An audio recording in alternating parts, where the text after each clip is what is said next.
Sunday. Once again, this is Frank Rock. This is the House of Orange Sports Channel coming at you. Thank you guys for tuning in with me. Before I get into the week that was for the Vols, for VFLs, make sure you like, make sure you subscribe, make sure you share this thing out. Tried to build this thing a little bit at a time, been a little slow going the last week, but that's part of it. And, hopefully we'll amp back up as we go along. But had a few, I think I've had like 4 videos about the Kentucky game from this week. So make sure you check those out. I previewed it, looked at the keys, recapped it last night, and then earlier today just dropped the next day, the first installment of the next day, which I'll try to bring after games, kind of having that night to sleep on it and think of it. But let's get right into this thing for time purposes. Just a big week around, and of course, no news bigger. Start right off with Tennessee versus the NCAA. Come out this week that it was reported by Pat Forty. It was reported by Pete Thamel that major infractions across multiple sports for Tennessee, and I think a lot of it's centered around Nico. And we'll see what comes of it. But Tennessee, Donde Plowman immediately that evening responded, and it was obvious Tennessee was ready to go to bat with them. Politicians from around the state, the Attorney General, then the next day files a lawsuit against the NCAA. State of Virginia followed suit with it as well. And so there's a hearing scheduled, if I'm not mistaken, for tomorrow in Greenville, Tennessee. And, I've seen, you got to love the passion of Tennessee fans trying to stage a ball walk and tailgate and all this. But it's been said by attorneys and people that cover it that this is not a good idea. So if you're having that idea, taking a day off and going down and trying to protest or do whatever, coming from the attorney's mouth, I would not do that. It's not a good idea. Again, the passion's great and stuff, but we're going to see what comes out of this, because I see this as, I was talking about some buddies, and I hate to play this woe is me from a Tennessee perspective or standpoint, but it just really seems like a witch hunt with me, and it goes back to, and maybe it goes back further, but it goes back for me to the Bruce Pearl in Knoxville. Yeah, Bruce Pearl had a barbecue. Yes, Bruce Pearl was not honest about it. And maybe, some of his prior dealings factored into it. But Tennessee had a weak admin at the time with Mike Hamilton. Can't remember who the president and chancellor were at the time. They didn't back him up.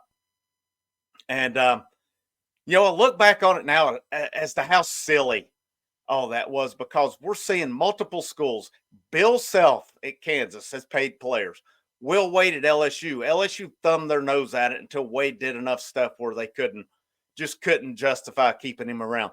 North Carolina had students taking classes for their players. Nothing ever came of that. I mean, we've had numerous instances of it. Cam Newton, it was proven he was paid at Auburn. But yet Tennessee, the Jeremy Pruitt thing, Tennessee had to, now granted, that was probably the best thing that ever happened, because that got Tennessee rid of Jeremy Pruitt, who was a clown. Had no business ever being there in the first place, but Phil Fulmer, thank him for all he's done, but the game passed him by back when he was let go in 2008. And he had no business being back in there when he did. He hired a coach who didn't belong there, even though people said, well, Pruitt was ready for a head coaching job. He wasn't ready for one the magnitude of Tennessee. But now they're coming, at what point is it going to be Tennessee? Florida State's got to be unhappy at the NCAA getting left out of the playoff. Whether they were one of the best 4, they weren't, especially without their quarterback, but they earned it. And then NCAA come at them because a coach drove a prospect, I think it was, about a meeting. And now of course, Florida has a beef. And then now Tennessee, they're coming at them on stuff. You can't retroactively go back and enforce things that were not in place. You cannot do that. You can't. And they're trying to and some of these damn reporters, these CBS guys, CBS reporters, Wetzel and 40, and these trying to give me a break. Just give me a break. Woken, some of these guys that are notoriously against Tennessee, and they're happy to stick a knife in when it's there. Again, I'm not woe is me. I'm not one of these ESPNs against Tennessee or nothing. But these CBS guys, man, there's something up with them. As they're just, I don't get them. And but no, you can't retroactively go back. Stuart Mandel, I've seen him running his mouth this week about it as well. There were retroactively nothing in place that says whatever happened couldn't happen. Right? If you're going to get Tennessee, you better get a whole list of other teams. You're probably going to be getting USC, Georgia, Alabama. I know they don't want to get Georgia and Alabama, but you've got a lot of other teams you better be lining up for them. Curious to see where this thing goes tomorrow with this lawsuit, what comes of it. But the bottom line is the NCAA is skating on thin ice right now.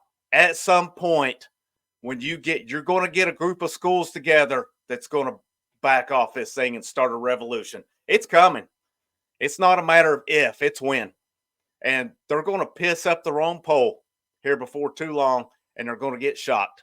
That's what's coming with them. But we'll see what's coming out. That was big news for Tennessee. And, of course, on the VFL front, Trey Smith and the Chiefs going back to the Super Bowl again as they went up and took out Baltimore. A lot of people, I didn't think Baltimore could be beat, but the Chiefs did it. And then you got Juwan Jennings and the 49ers. So that'll take place next Sunday. Las Vegas Chiefs, 49ers. Being a Raiders fan, I can't pull for the Chiefs. I hope Trey Smith does well, cannot pull for the Chiefs. So I hope 49ers go in and take that. And that was a game looked like Detroit had a good shot, but coaches baffle me. They get paid a lot of money, and they don't understand math. A lot of times, Dan Campbell turned down numerous field goals. And I like being aggressive. There's a time and a place for it. Sometimes you take points when you get, especially when you're trying to get to a Super Bowl. Just not the time and the place to get aggressive like he did. And of course, the long field goal is not a given either. But you expect an NFL kicker to make those and stuff. But so VFL's moving on.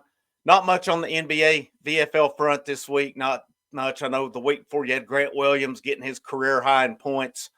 You still got the same guys playing their game. Tobias Harris, Josh Richardson, Grant Williams. You got Springer playing a little bit with Philly. And then you got some guys on two ways. But then, of course, the men's basketball team this week, 1-1 on the week, dropped one, a tough one against South Carolina Tuesday night. Bounced back, went up to Rupp last night. Big win for that program. And, big especially in how they did it with Dalton Connect. Still getting his 16 points, but it was a quiet night for him. And a lot of guys, Josiah Jordan-James, Zakai Ziegler, Rick Barnes called on those guys to step up, and they did. That was big last night. That had to be a confidence booster for a lot of guys who had been struggling a bit lately. But big win for Tennessee. And like always, it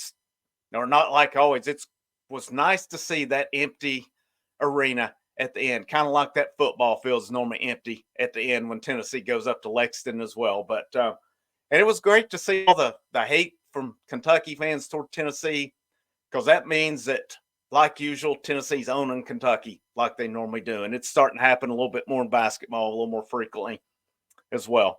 Lady Vols dropped one at Ole Miss last week, bounced back Thursday night and beat Georgia. They play today against Missouri.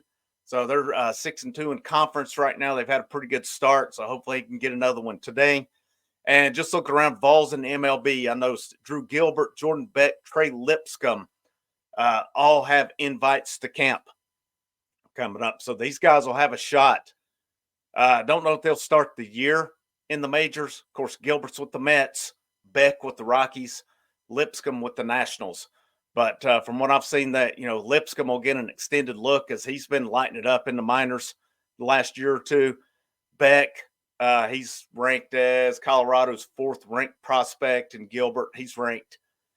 Can't remember his exact ranking, but I know Beck, Gilbert, Dolander are on the top 100. I've seen stuff of Blake Tidwell already in Mets camp pitching, so I don't know if he's going to be. I don't know if he got a spring training invite. I haven't seen that, but he's definitely been at camp throwing already. And, there were some good reviews on him. Should be plenty of Vols moving up in the minors this year. I was looking about Seth Stevenson, Jarrell Ortega, Zach Daniels, guys who had good years last year, may move up to like double, possibly triple A, depending on where they're at along the way. And, of course, the Vols baseball less than 2 weeks out. Texas Tech, 12 days. Then they got Oklahoma, and then they got Baylor. I'm excited to see what this team brings. And the big news for them this week was, of course, Ariel Antigua, a guy that was anticipated will be the shortstop this year. He's out hurt. He's going to be out 6 to 8 weeks. So I think that's going to be a good opportunity for freshman Dean Curley to step in and possibly put his footprint on that job. And if it doesn't work, where does Tennessee go from there? They go move Christian Moore over and possibly put somebody at second.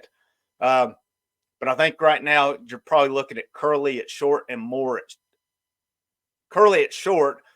Moore at second. That's where I anticipate things going. And of course, they can always adjust that if needed. And still, I don't think you're going to be seeing Zane Denton. I don't know that Zane Denton plays again for Tennessee. I know it's been said maybe he comes back next year. I can't see it, though. Not a guy at that point in his career that was ready to move on. And unfortunately for him, it didn't work out. But wish him the best.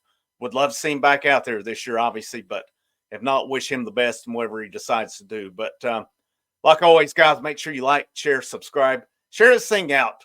Trying to build this thing up a little bit and see where it goes. Build this thing up for baseball.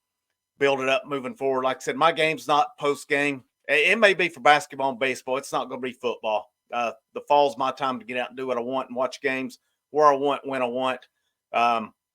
But, adjust this thing as I go. But happy Sunday. This is Frank Rock. This is the House of Orange Sports Channel. Have a great day. And as always, go Vols.